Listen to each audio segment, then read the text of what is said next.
There are some rules you learn in math class that just feel a little weird, right? You're told to just accept them, no questions asked. And a big one is this: anything to the power of zero is one, period.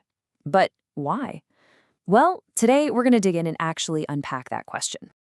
And this whole explainer actually starts with a fantastic question from a user on Reddit's r/learnmath. This person had asked teachers, professors, even someone with a PhD in mathematical theory analysis, and they still couldn't get a straight answer that made sense. So let's see if we can find one. We're going to explore a few different ways of looking at this, and what's cool is they all lead to the exact same, really elegant solution. All right, so first up, let's try the most intuitive way to figure this out. We're just going to look for a simple pattern. Okay, let's just dive right in with an example using the number 10. So 10 cubed, that's 1,000. 10 squared is 100. And 10 to the power of 1 is, well, just 10. Are you seeing the pattern here? Every single time we drop the exponent by 1, from 3 to 2, then 2 to 1, what are we doing to the result? We're dividing it by 10. 1,000 divided by 10 gets you 100. 100 divided by 10 gets you 10. So if we're going to keep this pattern going, what's the next logical step? We decrease the exponent one more time, from 1 down to 0. To keep things consistent, we have to do the same thing to the result, right? We take our last answer, 10, and divide it by the base, which is also 10. And what's 10 divided by 10? It's 1. The pattern holds up perfectly. And this isn't some special trick for the number 10, by the way. It works for any base. Think about 2. 2 cubed is 8. 2 squared is 4. 2 to the power of 1 is 2. So what's 2 to the power of 0? It's got to be 2 divided by 2, which is 1. The logic is totally consistent. Okay, so that pattern we just saw is pretty convincing, right? But here's the really cool part. It's not just a coincidence or some neat little trick. It's perfectly backed up by the actual formal rules of exponents. It's a great example of how math is this incredible logical system where everything just fits together. So let's bring in one of those rules. It's called the quotient rule for exponents. And all it says is that when you're dividing two powers that have the same base, let's call it a, you just subtract the exponents. So for example, a to the 5th divided by a to the 3rd is just a to the power of 5 minus 3, which is a squared. That makes sense, right? You're basically just canceling out 3 of the a's from the top and bottom. All right, so how can we use this rule to prove our point about the power of 0? Well, let's set up a little problem we already know the answer to. What's a cubed divided by a cubed? Anything divided by itself is 1, right? So we know the answer is 1.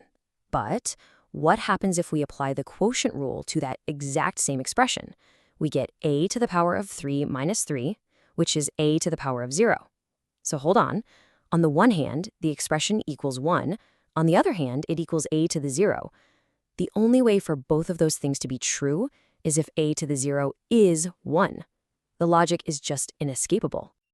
And you know what? That right there, that's the aha moment for so many people. It's like what one user on that Reddit thread said. They'd basically just given up and decided to accept the rule without understanding it. But seeing this proof, that's what made them finally truly get why it works. Okay, we've seen the pattern and we've seen the rule. Our third way of looking at this is maybe the most fundamental of all. It actually asks us to kind of rethink what an exponent is even doing in the first place. And to do that, we need to talk about a very special number, the number 1. In multiplication, 1 is what's called the identity element. That's just a fancy way of saying it's the neutral starting point, right? You can multiply any number by 1 and it doesn't change. It's kind of like how 0 is the neutral starting point for adding and subtracting. So with that in mind, let's redefine how we think about exponents. Normally, you think of a cubed as a times a times a. But what if, instead, we thought of it as starting with our neutral number 1 and then multiplying by a 3 times? If you look at it this way, the whole pattern becomes super, super clear. So a cubed is 1 times a times a times a. A squared is 1 times a times a. A to the power of 1 is just 1 times a. So following that logic, what would a to the power of 0 have to be? Well, you start with 1, and then you multiply by 0 times, which means you don't multiply at all. You just stop. And what are you left with? Just the one you started with. This idea actually has a name. It's called the empty product. And the rule is that the result of multiplying no factors together is always the multiplicative identity, which is 1. All right, so we've looked at this from three completely different angles: a pattern, a rule, and a core concept, and they all point to the exact same answer. But, why does this even matter? Why bother digging this deep into one little math rule? Well, that original Reddit thread actually got into a really interesting debate about this. What's better?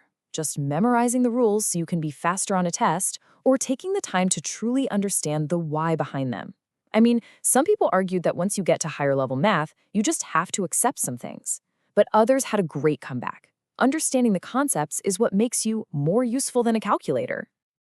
And I think that's really the point here. The goal isn't just to cram the fact that x to the 0 equals 1 into your brain. It's about seeing how beautiful and consistent math is. You've got these different paths, visual patterns, formal rules, and these really fundamental concepts. And they all weave together and lead you to the exact same truth. It shows you the whole system works. And just to leave you with a little final puzzle to think about, this rule isn't entirely without controversy. There's the tricky case of 0 to the power of 0. What does that equal? Well, it depends on who you ask. In some fields of math, it's just defined as 1 because it makes a lot of formulas work out nicely. But in other areas, like calculus, it's called an indeterminate form because depending on how you approach the problem, you can get different answers. It's a genuinely fascinating puzzle that mathematicians still debate. So maybe the next time you come across a math rule that just seems totally random or arbitrary, think of it as an invitation to dig a little deeper and ask, okay, but why? Because you might just discover a really beautiful, logical system hiding right there in plain sight.